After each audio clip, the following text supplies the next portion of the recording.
Coba deh kita bayangin sebentar. Idul Fitri yang pertama. Lupakan dulu soal ketupat, opor, atau baju baru.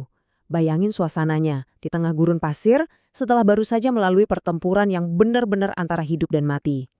Nah, kali ini kita akan kembali ke masa itu untuk menemukan apa sih makna sejati di balik gema takbir pertama yang bisa dibilang mengubah dunia.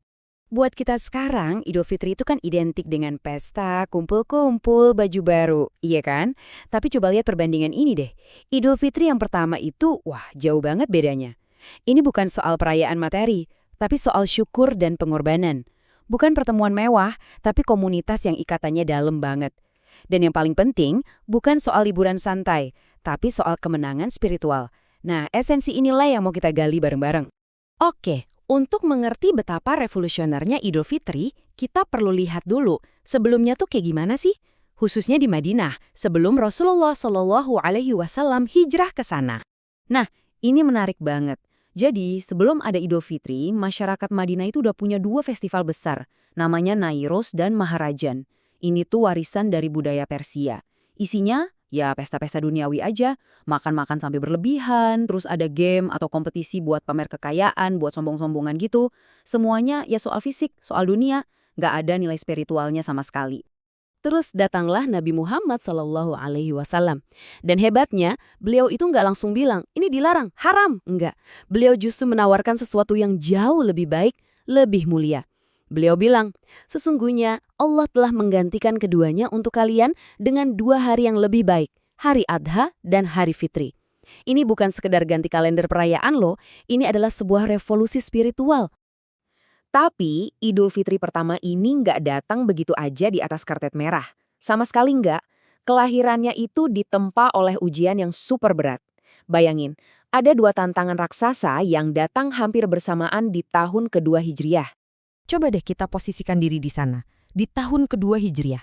Komunitas muslim ini kan baru banget terbentuk di Madinah. Ekonomi masih morat-marit, semuanya serba baru. Tiba-tiba datang dua cobaan besar sekaligus yang bakal menguji iman mereka sampai ke titik puncaknya. Lihat deh timeline ini, biar kebayang betapa padat dan beratnya bulan itu. Jadi di awal Ramadan tahun kedua Hijriah, turun perintah puasa Ramadan untuk yang pertama kalinya. Sesuatu yang baru banget buat mereka. Terus pas lagi puasa-puasanya, tanggal 17 Ramadan, mereka harus berangkat perang Badar melawan pasukan yang jumlahnya 3 kali lipat. Dan subhanallah, di akhir Ramadan mereka menang, sebuah kemenangan yang hampir mustahil.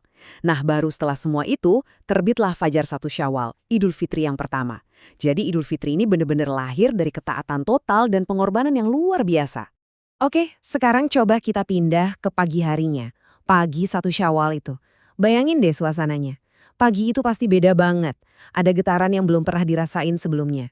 Gema takbir untuk pertama kalinya terdengar di Madinah, menggantikan lagu-lagu atau syair-syair zaman jahiliyah. Di pagi itulah Nabi Shallallahu Alaihi Wasallam menetapkan sunnah-sunnah yang kita kenal sampai sekarang. Pertama, beliau makan beberapa kurma jumlahnya ganjil. Ini tuh kayak proklamasi, hey puasa udah selesai, sekarang kita merayakan. Terus, beliau ngumpulin semua orang, pria, wanita, anak-anak semuanya, bukan di masjid, tapi di lapangan terbuka, di musola. Kenapa? Biar semuanya bisa ikut, biar terasa kebersamaannya.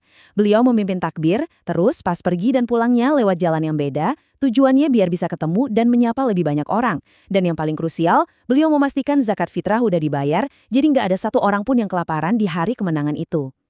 Terus, gimana soal baju lebaran? Nah, mereka pakai pakaian terbaik yang mereka punya. Mungkin bajunya banyak tambalan, ya namanya juga kondisi saat itu. Tapi yang penting itu bersih. Jadi esensinya bukan mewah, tapi kebersihan. Kebersihan luar sebagai simbol dari kebersihan hati yang baru aja dicuci selama Ramadan. Nah, sekarang kita masuk ke bagian intinya, jantung dari Idul Fitri yang pertama, yaitu khutbah dari Nabi Shallallahu Alaihi Wasallam. Karena disinilah makna kemenangan yang sejati itu dijelaskan dan jadi pedoman buat kita selamanya.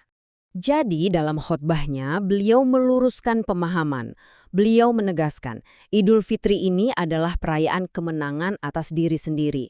Kemenangan paling besar itu bukan pas mengalahkan musuh di Perang Badar, bukan itu, tapi kemenangan saat kita berhasil menaklukkan ego kita, hawa nafsu kita selama sebulan penuh di bulan Ramadan. Itu dia kemenangan sejatinya. Beliau juga ngejelasin, kenapa sih kita disuruh puasa? kenapa disuruh ngerasain lapar, itu bukan buat menyiksa kita. Justru sebaliknya, itu adalah cara Allah buat melembutkan hati kita. Biar kita bisa merasakan apa yang dirasakan sama orang-orang yang kekurangan setiap hari. Biar empati kita tumbuh. Dan ada satu momen yang, benar-benar mengharukan. Jadi Nabi Shallallahu Alaihi Wasallam melihat ada anak-anak yang sedih karena ayah mereka syahid di perang Badar. Beliau langsung datengin anak-anak itu, mengusap kepala mereka dengan penuh kasih sayang, dan pada dasarnya berkata, "Aku akan jadi ayah untuk kalian." Ini nunjukin kalau Idul Fitri itu bukan cuma soal aku seneng, tapi soal kita seneng. Memastikan gak ada satupun yang merasa sendirian di hari bahagia. Dan lihat dampaknya, komunitas ini benar-benar bertransformasi. Suku Aus dan Khazraj yang dulunya musuhan ratusan tahun, sekarang mereka saling berpelukan erat.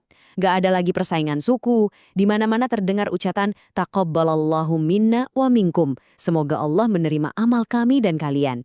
Yang kaya dan miskin berpelukan, setara. Luar biasa kan? Pelukan persatuan ini menggantikan konflik yang udah berabad-abad. Dan ini juga penting, kenapa namanya fitri? Kata fitri itu kan akarnya dari fitrah. Fitrah itu artinya kondisi suci, kondisi asli manusia pas baru lahir, yang bersih tanpa dosa. Jadi Idul Fitri itu secara harfiah adalah perayaan kita kembali ke fitrah, kembali ke kondisi suci setelah sebulan penuh dicuci dan ditempa di bulan Ramadan, semacam kelahiran kembali secara spiritual.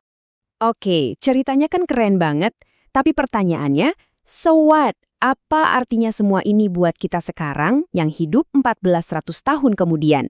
Nah, ayo kita coba tarik benang merahnya dari Madinah zaman dulu ke perayaan kita hari ini. Coba deh lihat perbandingan ini. Kalau para sahabat dulu medan perangnya itu di Badar, melawan pasukan musuh. Nah, medan perang kita hari ini adalah diri kita sendiri. Musuh kita itu ya ego kita, rasa males kita, keserakahan kita. Jadi kemenangan yang kita rayakan di hari Idul Fitri itu ya kemenangan spiritual dan moral, kemenangan melawan musuh-musuh di dalam diri itu. Nah, ini jadi bahan renungan buat kita semua. Pertanyaan jujur buat diri sendiri. Yang baru di hari raya ini apakah cuma pakaian kita atau hati kita juga ikut baru? Empati kita ke orang miskin jadi lebih tajam nggak setelah Ramadan? Hubungan yang sempat rusak udah kita coba perbaiki belum? Dan pertanyaan pamungkasnya, apakah semangat Ramadan ini bakal lanjut atau berhenti di 1 Syawal aja? Jadi kesimpulannya begini, setelah 30 hari kita berjuang, kemenangan yang kita rayakan itu adalah kembalinya kita ke kondisi suci, ke fitrah kita. Pertanyaan yang tersisa sekarang bukan lagi gimana cara kita merayakannya, tapi gimana cara kita menjaga kesucian ini. Kesucian yang udah kita raih susah payah selama Ramadan, gimana cara kita melindunginya untuk 11 bulan ke depan. Nah, itu dia pertanyaannya.